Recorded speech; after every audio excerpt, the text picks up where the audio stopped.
Aliens quickly regret attacking Earth after finding out humans live there. The first sign that something was wrong was not an explosion or a scream. It was a quiet change in the night sky. Across the planet, people who happened to look up saw a new star near the moon. It did not flicker like the others. It held steady, bright, and cold like a pin stuck into the dark. At first, most thought it was a trick of the eye, a satellite flare, or some strange weather effect. Then the star split into 3 lights. Those 3 lights formed a perfect line, and the line slowly rotated as if it was searching for something. Over the oceans and cities, telescopes turned. Amateur astronomers posted shaky videos online. A few scientists stopped sleeping. A few military stations quietly raised their alert levels. In a command chamber far above Earth, Commander Threx of the Zarn Collective watched the blue planet on a wall of screens. To him, it looked soft. It looked full of water and weak clouds. It looked like a place that had not yet earned the right to keep itself. The Zarn were not the biggest empire in the galaxy, but they were clever and fast. They did not waste time with long speeches. They did not build huge monuments. They moved, they took, they left. Their ships were smooth, their weapons clean, and their plans sharp. Threx stood with his hands behind his back while his officers reported. "Surface signals are chaotic," said the communications officer. "Thousands of languages, millions of channels, no unified command signal." "Military strength?" Threx asked. A tactical analyst showed a map. Tiny lights appeared in clusters. "Their weapons are primitive, their space defense is weak, their orbital presence is limited. They have many armies, but they compete with each other." Threx felt satisfied. A divided species was an easy species. "Biology?" he asked. "They are durable for their level," the medical officer said. "They survive wide temperature ranges. They heal quickly compared to some species. High pain tolerance, strong emotional bonding." Threx nodded once. "All useful traits." He looked at another screen showing human history flashes, pulled from long-range listening and stolen data. Wars, protests, arguments, shouting leaders, crowds in streets. Humans were always fighting humans. "Still," Threx said, "they will understand strength. Send the message." A beam of structured signal shot toward Earth. It was translated into dozens of languages at once, not because the Zarn respected humans, but because they preferred efficiency. "This world is now claimed by the Zarn Collective.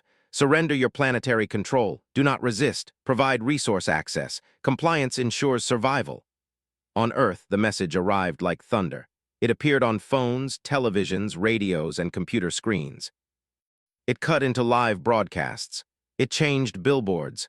It pushed alerts through systems that were not even connected to the internet. For a few seconds, many people thought it was a prank or a movie advertisement.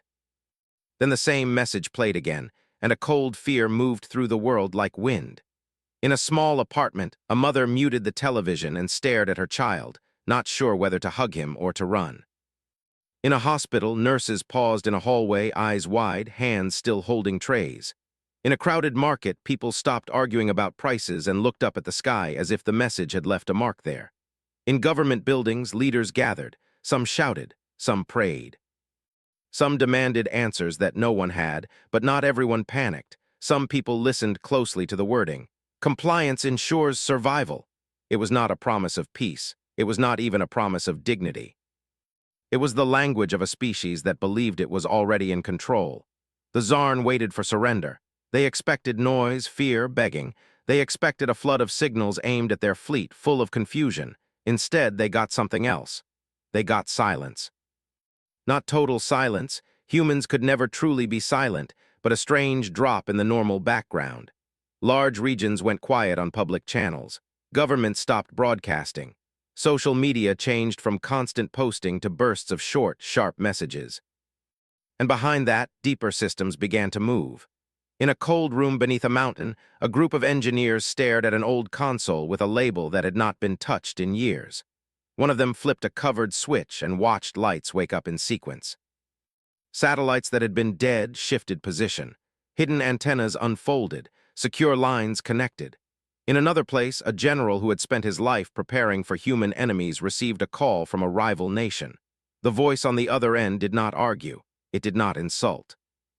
It said only, "We are sharing tracking data, use it now." The general did not trust the other man, but he trusted the numbers. He gave the order to accept the link.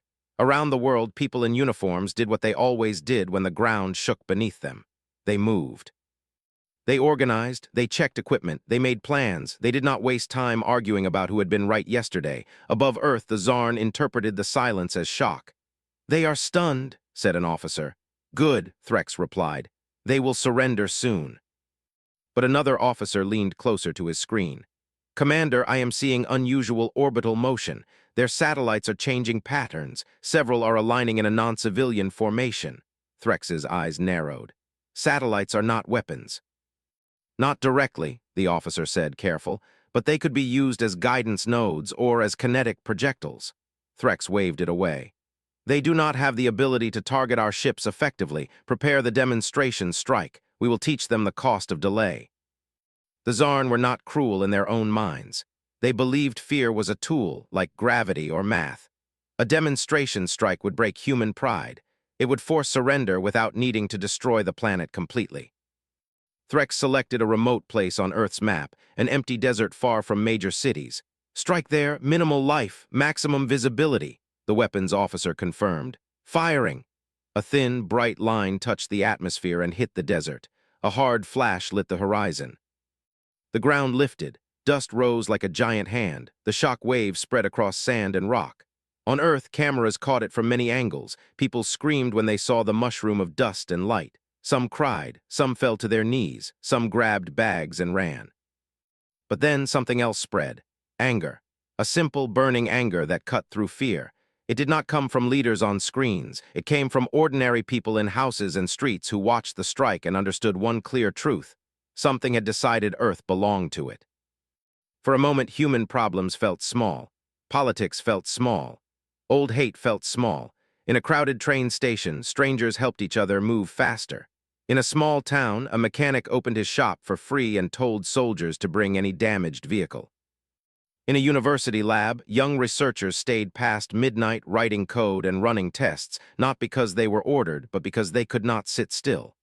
Within hours, a new kind of message began to appear on Earth's networks. It was not polished. It was not unified. But it repeated again and again in different forms. "Do not surrender." Signals were rising again, but not as he expected. "Commander," the communications officer said, "we are receiving broadcasts. They are not surrender." A screen filled with human faces. Some were leaders in suits. Some were soldiers with tired eyes. Some were civilians holding phones with shaking hands. Many messages were too fast or too emotional to translate fully, but the tone was clear. Defiance. Then a different transmission came in on a narrow, encoded channel. It was simpler, clean, and targeted directly at the Zarn ship. "This is Earth. You attacked our world. You will leave." Threx stared at it. He had expected begging or confusion or threats that meant nothing. He did not expect clarity.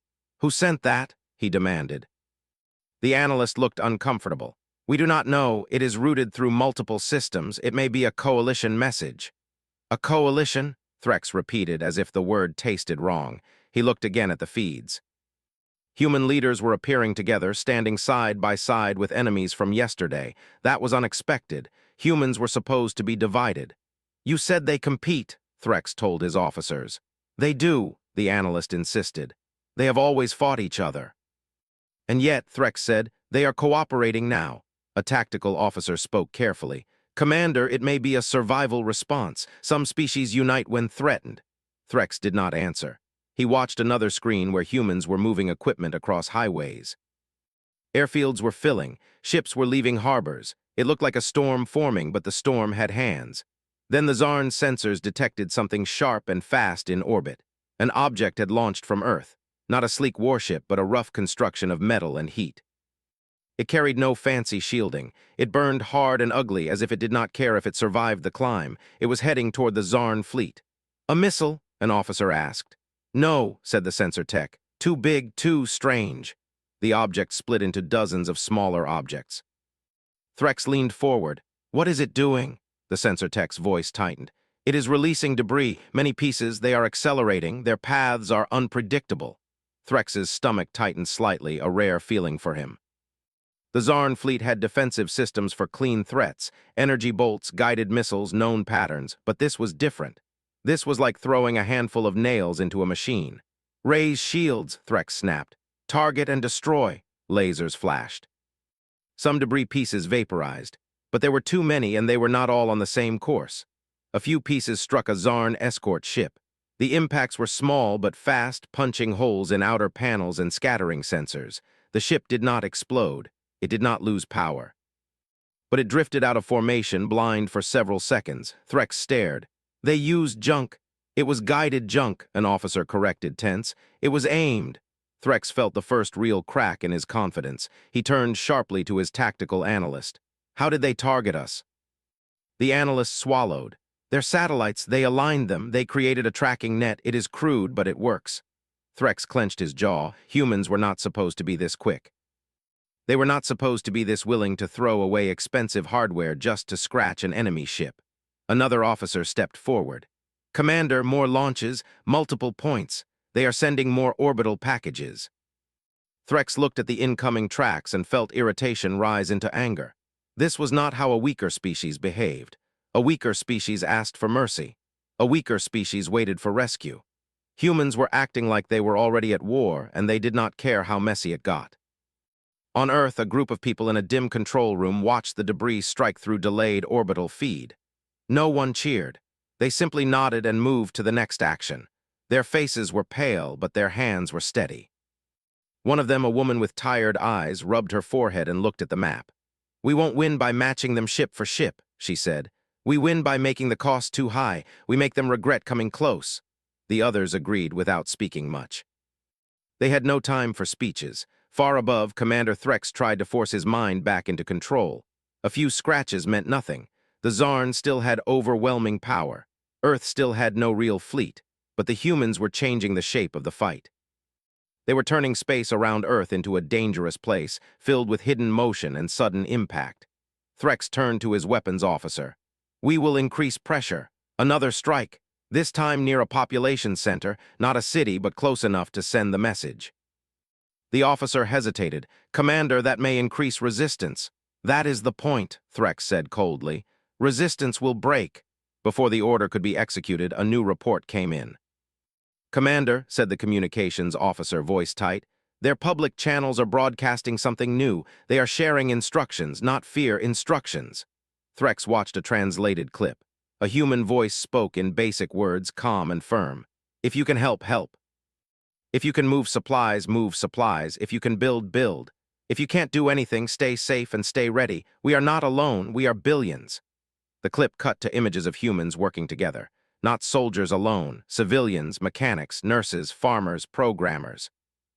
People who had never held a weapon, now finding ways to support those who did. Threx stared at the words, "We are billions." His analyst spoke softly, as if afraid to say it. "Commander, their population is enormous.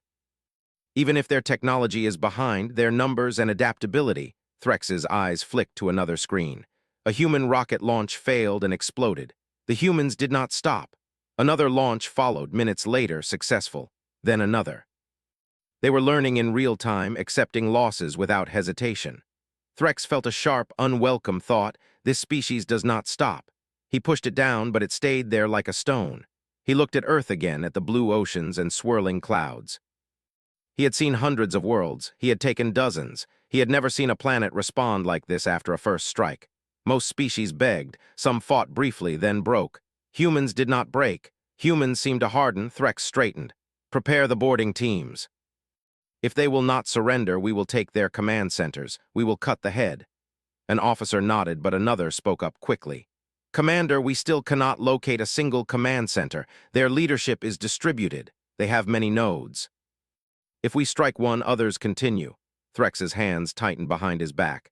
"Then we take their networks, shut down their communications." The communications officer looked uneasy.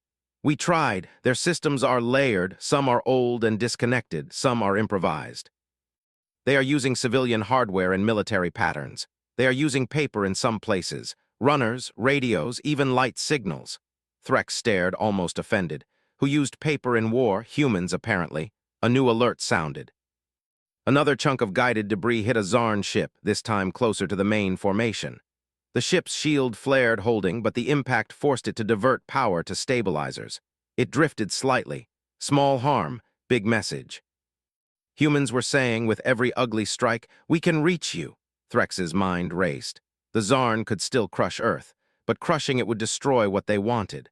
And the longer they stayed, the more unpredictable the battlefield became. Earth was turning into a trap made by a species that could turn anything into a weapon. For the first time since entering the system, Commander Threx did not feel like a hunter. He felt like someone who had stepped into tall grass and heard something large moving inside. He watched the blue planet and realized the worst part was not the debris or the satellites or the stubborn broadcasts. The worst part was the speed. Humans had gone from shock to action in hours. They had turned fear into fuel. They had turned division into cooperation, not because they loved each other, but because they hated the idea of surrender more. Threx's voice came out lower than before. "Do they understand what they are facing?" The tactical analyst answered slowly. "Yes, Commander. They understand, and they are still choosing to fight." Threx stared at Earth as if seeing it clearly for the first time. He had not attacked a weak planet. He had attacked a planet that trained itself for disaster every day, without even knowing it. The sun rose over Earth like it always had, soft and warm, touching oceans and mountains and cities without caring who owned the sky above. For most people, the simple act of seeing morning light felt like a small victory. Commander Threx did not see the sunrise. He watched Earth from the cold light of a command screen. The blue planet rotated slowly, calm on the surface, dangerous beneath. The Zarn fleet adjusted its formation. Damaged escort ships drifted back into line, their outer hulls patched by quick-moving repair drones. The guided debris attacks had not destroyed anything important, but they had forced the Zarn to work. They had forced them to pay attention. Threx did not like that. "Status," he said. "We still control high orbit," a tactical officer replied. "Their launches continue, but they are limited, crude, inefficient." "And yet," Threx said, "they keep coming." On Earth, a young man in a warehouse wiped sweat from his face and pushed another heavy crate onto a moving platform. He had worked in shipping before the sky changed. Now he worked for something called planetary support. No one had given him a uniform. No one had given him a rank. Someone had simply sent a message asking for help, and he had shown up. Around him, people moved with purpose. Food, water, medical supplies, batteries, fuel. The labels were simple, written in thick black marker. Planes and trucks came and went, driven by volunteers and soldiers alike. No one talked much. There was no time. In a small control room near the coast, a group of engineers watched radar screens and satellite feeds. Most of their equipment had been designed to track weather, ships, and space junk. Now it tracked enemy warships. A woman with short hair and dark circles under her eyes leaned over a screen. "They shifted formation again," she said. "They're spreading out." A man beside her frowned, "Trying to reduce our debris effectiveness." "Smart," she said. "We need something new." "New takes time," he replied. She nodded. "Then we use old." In another part of the world, a group of students and retired technicians gathered around a table covered in papers and old electronics. Radios, batteries, wires, flashlights. A whiteboard on the wall showed simple drawings of light patterns and codes. "If their systems get jammed," an older man said, tapping the board, "we can still pass messages like this. Light to light, hill to hill, city to city." A young woman raised her hand. "Like ancient signal fires." "Exactly like that," he said, "just faster." The humans were not building one plan. They were building hundreds. Above them, the Zarn fleet prepared for its next move. Threx had ordered increased pressure, but he hesitated now. Every action the Zarn took seemed to create more human response, not less. He studied the reports carefully. "Human communications are decentralized," the communications officer said. "We disrupt one region, another takes over. They use civilian networks, military networks, and methods we do not fully understand." "Find their leaders," Threx said. "All species have leaders." "They have many," the officer replied. "Some are political, some are military, some are cultural." "Cultural?" Threx repeated. "Yes, Commander, influential individuals, public figures, even fictional characters are being used to spread morale." Threx stared. "Fiction? They are telling stories of survival, of standing together, of past wars and disasters. It seems to make them stronger." Threx felt a strange flicker of unease. The Zarn did not use stories, they used orders. "Prepare the next strike," he said finally. "Closer this time?" The Zarn weapon fired again, not at a city, but near one. The blast shattered windows, knocked over vehicles, and sent a wave of heat and dust through the outskirts. People screamed. Some ran, some fell. But then, as the dust settled, people stood back up. In a damaged building, a man pulled a stranger from the rubble. A woman used her phone light to guide injured people to a safe street. A child clutched a toy and stared at the sky, eyes wide, while an older neighbor wrapped a blanket around her shoulders. Cameras captured everything. Within minutes, the images spread across the world. The Tsar expected this to break morale. Instead, it hardened it.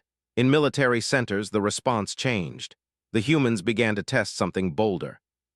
A group of human pilots sat in small, cramped cockpits inside modified spaceplanes. Their craft were not beautiful. They were not advanced. They were built fast, patched together with parts from different programs and countries. A commander's voice came over the radio. "This is a one-way mission to high orbit. You will not be expected to return on your own power." One pilot laughed nervously. "Guess I won't need to pack much." Another pilot closed her eyes for a second, then opened them. "Let's make it count." The space planes launched in a streak of fire and smoke. They climbed hard, pushing past the edge of the atmosphere. Zarn's sensors picked them up almost immediately. "Small craft approaching," an officer reported. "They are not armed heavily." "Destroy them," Threx ordered. Zarn weapons fired. 2 spaceplanes vanished in bright flashes. The others kept coming. They did not try to dodge like trained warships. They flew straight, fast, and close. When Zarn lasers struck them, they exploded into clouds of metal, fuel, and shrapnel. Those clouds slammed into Zarn shields and hulls. It was not elegant, it was not efficient, it was relentless. One Zarn cruiser's shield flared bright and then dimmed. The ship shook, systems flickered. "Damage report," Threx snapped. "Minor structural damage," the officer said. "Sensor loss on the forward arc, power fluctuation." Threx stared at the screen. Humans were turning their own vehicles into weapons. They were using themselves as delivery systems. That was not a strategy based on victory. That was a strategy based on refusal to lose. On Earth, news of the pilots spread. Their names, their faces, their last messages. People watched, cried, and shared the stories. "Did you see what they did?" a man said in a crowded shelter. "They flew straight at them," a woman nodded. "They didn't even try to run." A child asked quietly, "Why?" The woman thought for a moment. "Because they wanted to protect everyone down here." The child looked up at the ceiling. "Even me?" "Yes," the woman said, "even you." In the Zarn command chamber, Threx paced slowly. "This is not sustainable," he muttered. "Commander?" an officer asked. "They will burn themselves out," Threx said. "No species can throw away resources like this forever." But even as he said it, he watched the reports. Human factories were converting. Car plants became armor plants. Shipyards turned into launch sites. Farmers adjusted routes to feed military zones and shelters. Software companies became intelligence hubs. Humans were not slowing down. They were accelerating. "Commander," the tactical analyst said, "we are detecting increased coordination between their regions. Data sharing is improving. Their response time is dropping." "How?" Threx demanded. "They are learning from every encounter. They are broadcasting mistakes and fixes openly." Across the entire planet, Threx stopped pacing. "They share their failures?" "Yes." That made no sense to him. The Zarn hid weakness. Humans displayed it, studied it, and corrected it together. A new transmission arrived, direct and clear. "This is Earth. You are causing harm. You are not welcome here. Leave." It was not angry. It was not loud. It was firm. Threx turned away from the screen. He felt something he had not felt in many campaigns: pressure. The Zarn had the power to burn cities, to poison oceans, to break the planet. But doing so would turn victory into ash. And every hour they stayed, humans became more dangerous. In another part of the fleet, a young Zarn officer watched a human broadcast by accident. It showed a group of people standing in a line, passing boxes from hand to hand. The caption read, "For the ones in the sky." The officer frowned. "They are sending supplies to their pilots." "They know most won't return," another Zarn said. "Then why do they keep sending them?" The older Zarn paused. "Because they believe the ones who do return will need them." Back on Earth, in a coastal city, a group of children painted a large sign on a wall. The words were uneven and colorful. "We live here." Someone took a photo and shared it. The image spread faster than any official message. In the Zarn command chamber, Threx received a new report. "Commander, some of our allies are asking questions. They are watching this conflict." Threx's eyes narrowed. What kind of questions? About whether Earth is worth the cost. Threx felt a tightness in his chest. Reputation mattered in the galaxy. The Zarn were known as efficient conquerors, not stubborn fighters stuck in long, messy wars. Earth was becoming a problem. He looked again at the planet. At the storms, the lights at night, the constant motion. Humans were not a single army. They were a living system. Cut one part, another adapted. Strike one city, another supported it. Break one plan, 10 more appeared. Commander, the weapons officer said quietly, we can escalate. Threx knew what that meant. Bigger strikes, deadlier weapons, less concern for the surface. He also knew what it would create. More anger, more unity, more humans willing to fly straight into Zarn fire. He raised a hand. Not yet. The room went silent. Threx turned back to the main screen and watched a live feed from Earth.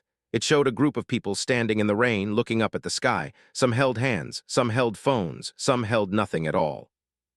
They were not soldiers, they were not leaders, they were simply there. They don't look afraid, Threx said softly. They are afraid, the analyst replied, but they are also resolved. Threx understood that word. It meant a decision had been made. He straightened his posture. Prepare diplomatic channels. The room stirred. Commander, an officer asked, surprised.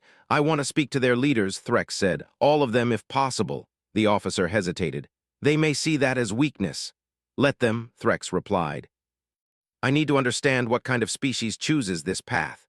As the Zarn prepared a formal message, Earth did not slow. More launches, more broadcasts, more hands helping hands. The war had not truly begun yet, but something else had. A reputation was forming. Across distant systems, observers watched the blue planet stand under the shadow of a fleet and refused to bow. And on the bridge of the Zarn command ship, Commander Threx began to realize a truth he did not want to accept. This was not a campaign. This was a test. The message from the Zarn fleet did not arrive with threats or bright flashes. It came quietly, slipping into Earth's networks the same way their first demand had, but this time the words were different. This is Commander Threx of the Zarn Collective. We request communication with your planetary representatives. On Earth, people paused. In command centers, in government halls, in rooms filled with screens and tired faces, the words spread fast. They did not cheer. They did not celebrate. They prepared. A connection was formed using layers of systems, old and new. Satellites, fiber lines, radio links, and backup channels worked together. If one failed, another took its place. In a plain room with a long table, human leaders sat side by side. Some wore uniforms. Some wore simple jackets. Some had no official titles at all, only respect from the people who followed them. A large screen at the end of the room flickered. Commander Threx appeared. He stood tall, his form sharp and smooth, eyes dark and focused. Behind him, the Zarn command chamber glowed with cold light. For a moment, no one spoke. Then a human woman leaned forward. You asked to speak. We are listening. Threx studied the faces on the screen. They were different colors, different ages, different expressions. Some looked angry, some looked tired, some looked calm in a way that unsettled him. You have resisted our claim, Threx said. You have caused damage to our fleet. This is not logical for a species at your level of development. A man with gray hair spoke. It is logical to us. You attacked our home. Threx tilted his head slightly. We chose a remote location. We limited harm. You still chose to strike, the man replied. That matters, Threx paused. He had prepared arguments about power, survival, and efficiency. He had not prepared for something so simple. Your actions will lead to greater loss, Threx said, for both of us. The woman at the table nodded. We know. Then why continue? Threx asked. You cannot defeat our fleet in open conflict. A younger voice answered from the far end of the table. We don't need to defeat you. We need you to leave. Threx felt a strange tightness in his chest. You believe you can force us. We believe we can make staying not worth it, the woman said. The connection went quiet for a second. Threx looked at the humans and saw something he had not seen before in other species. They were not trying to win. They were trying to endure. The meeting ended without agreement. No threats were exchanged. No deals were made. Only one clear line remained between them. Earth would not surrender. Back in the Zarn command chamber, officers gathered around Threx. They are stalling, one said. Buying time? Yes, Threx replied, and using it well. He turned to a tactical display. Human activity glowed across the planet like a living web. Routes, signals, launches, movements. The pattern was becoming smoother, faster. They are learning, Threx said quietly. Every hour they become more dangerous.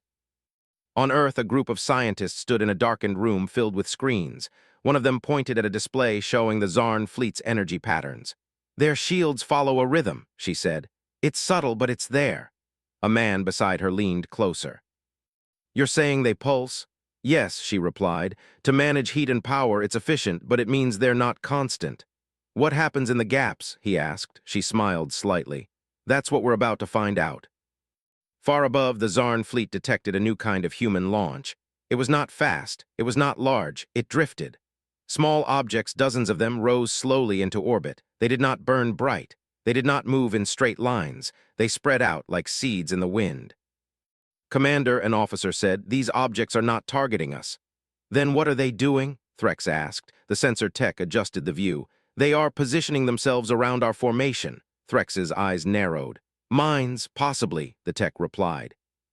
But they are not armed, at least not in a way we can detect. Threx felt the familiar irritation, humans and their strange methods. Destroy them, he ordered. Zarn ships fired, some of the objects vanished. Others drifted just out of range, adjusting their position with tiny bursts of movement.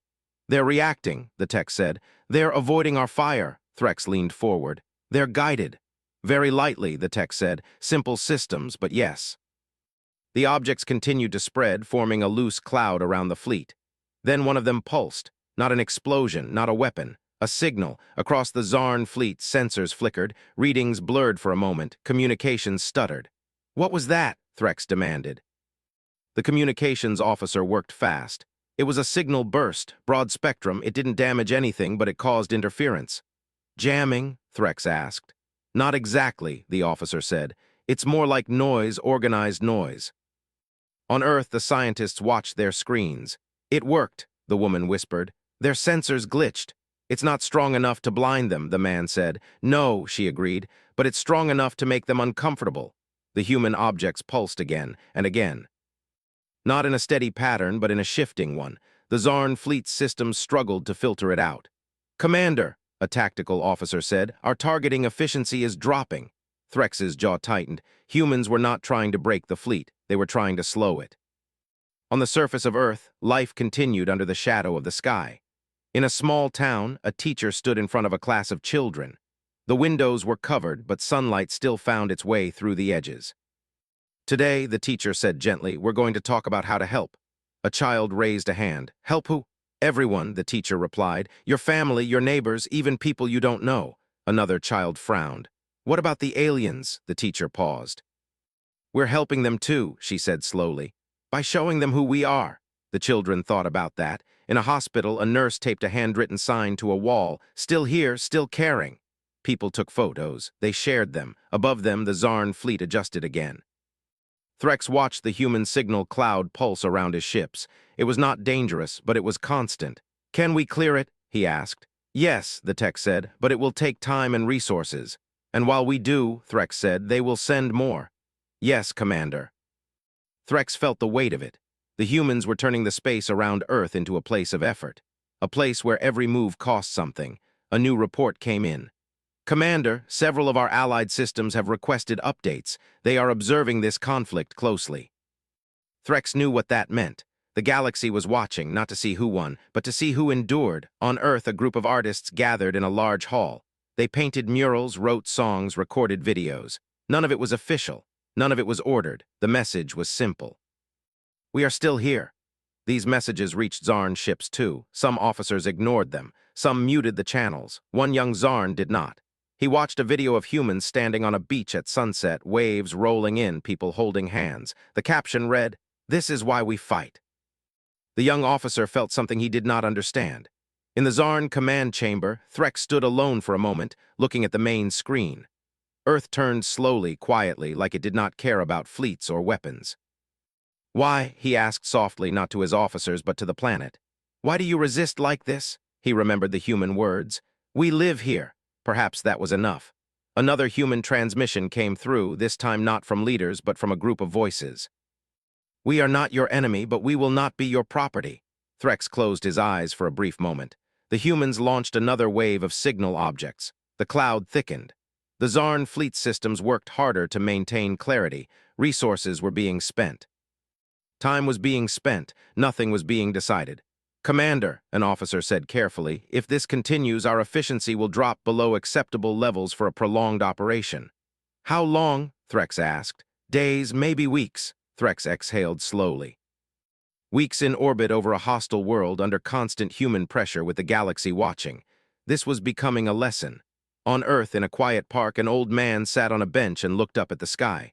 A young girl sat beside him. "Do you think they'll leave?" she asked. The old man thought for a moment.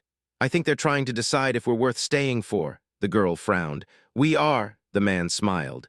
"Yes, we are."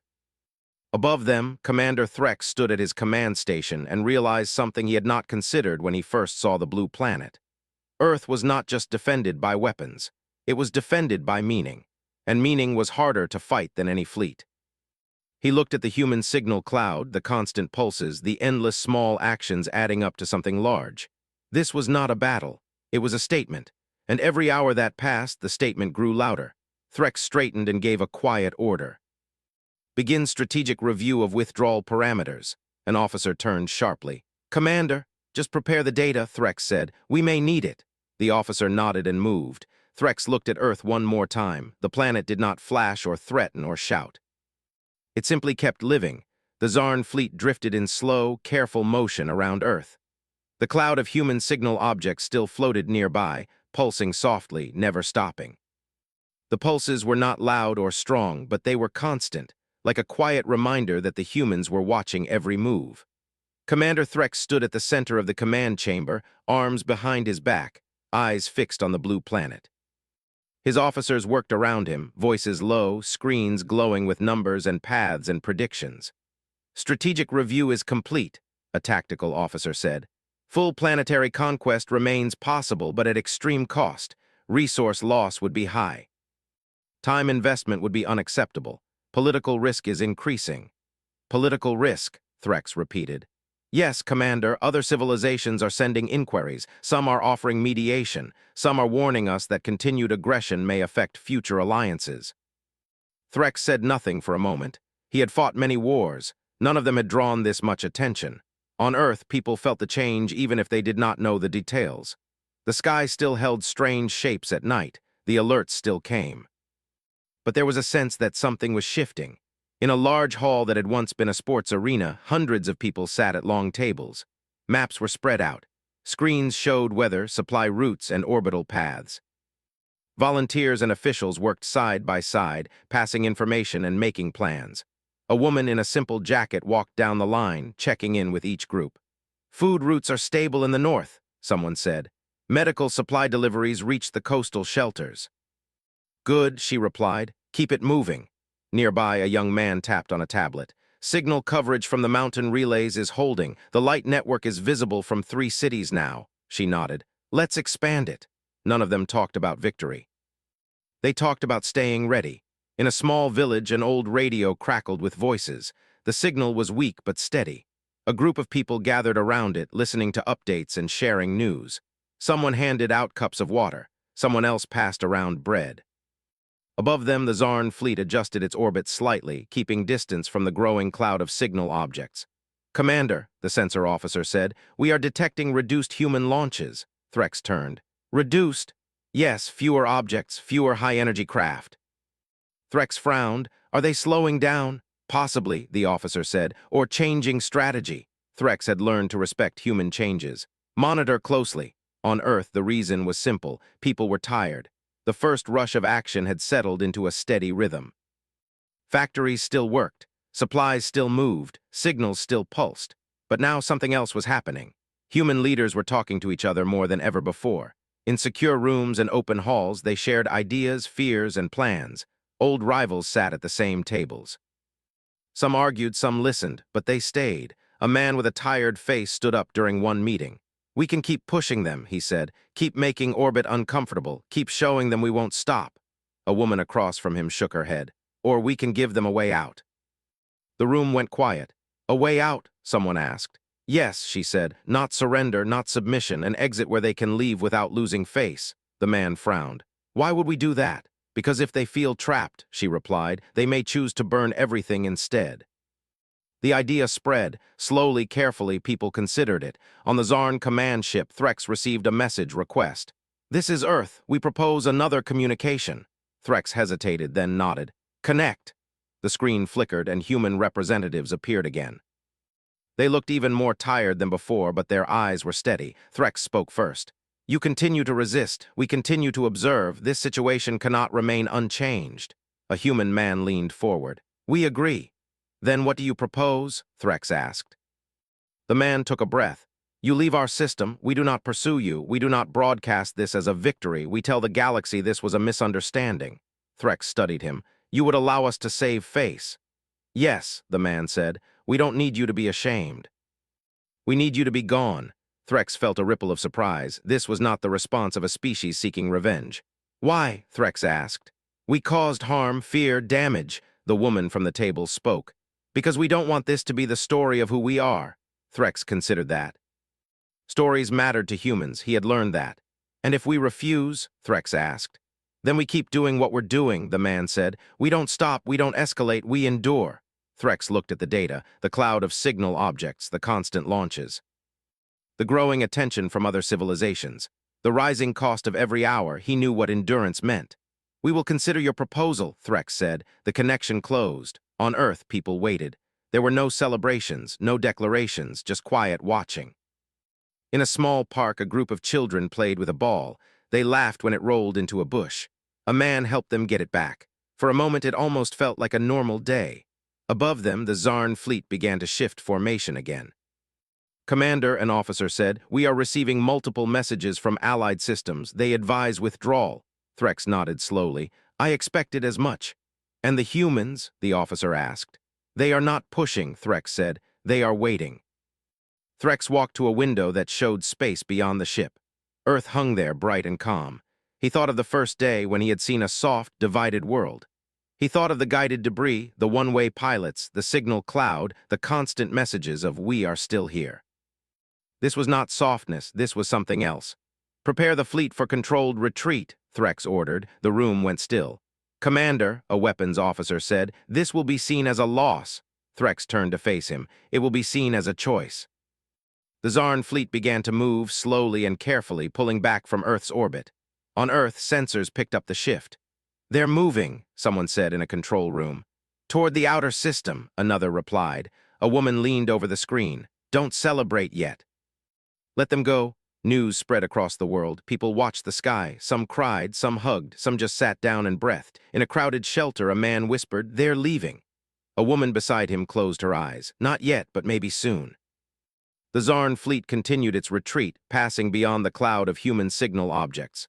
The pulses faded behind them. Threx stood at his station, watching Earth grow smaller on the screen. "Commander," a young officer said, "the humans are broadcasting." Threx nodded. "Put it on." A human voice filled the chamber. It was simple and clear. "This is Earth. We acknowledge your departure. We will not pursue. We will not claim victory. We will remember this moment." Threx listened closely. "We live here," the voice continued. "We protect what we live in. Safe travels." The message ended. Threx felt something unexpected. Respect. As the fleet moved farther away, stars filled the screen where Earth had been. In distant systems, observers noted the change. The Zarn had pulled back from a planet that had not beaten them in battle, but had not broken either. Stories began to spread, not of human weapons, but of human will. On Earth, people slowly returned to their routines. Factories shifted back to normal work. Supply routes relaxed. The sky grew quieter at night, but something had changed. In schools, teachers told children about the days when the sky had held strangers. In homes, families talked about how neighbors had helped neighbors. In cities, murals stayed on walls, reminding people of what they had done together. In a quiet room on the Zarn command ship, Threx stood alone, recording a final report. "Earth is not a viable target for expansion," he said calmly.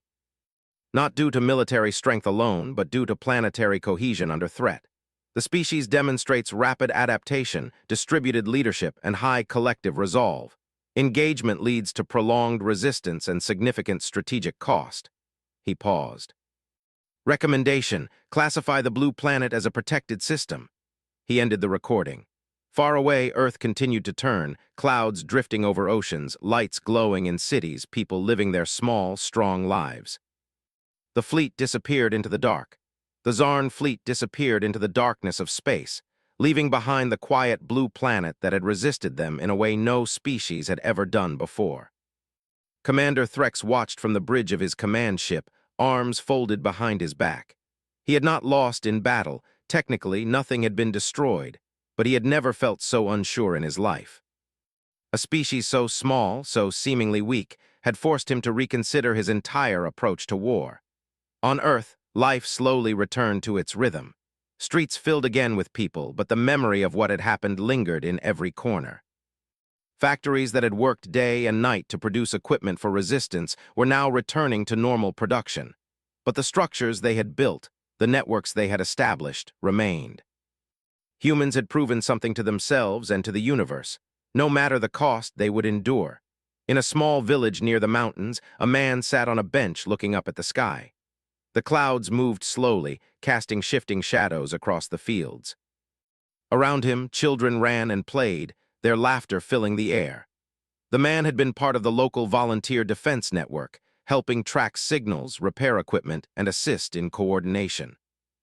He had seen the humans launch crewed orbital vehicles, guide debris into enemy formations, and communicate across impossible distances. "They thought they could scare us," he said softly to a woman standing beside him. "They didn't understand what it meant to live here." The woman nodded. "We weren't perfect. We lost people. We lost machines. But we stood together. We survived." In cities, the murals painted during the conflict stayed on walls, symbols of defiance and cooperation. Streets that had been empty during the threat were now full again.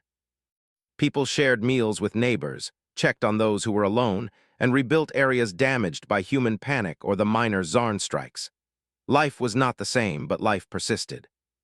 In schools, children learned not just arithmetic and language, but stories of the days when the sky held strangers. Teachers told them how ordinary people had become extraordinary through courage, cooperation, and simple determination. The message was clear. Humanity was capable of incredible things, especially when united by necessity. Across the globe, scientists and engineers returned to their work, but the networks they had built for resistance remained. Satellites old and new stayed in enhanced formation. Communication channels, backup lines, and civilian relay stations continued to operate, capable of rapid coordination if ever needed again. Humans had not just survived, they had improved their readiness for the unknown. Meanwhile, Commander Threx recorded the final analysis for the Zarn Collective. His voice was steady, even as he described the lessons of Earth. "The species demonstrates remarkable adaptive behavior under threat," he said.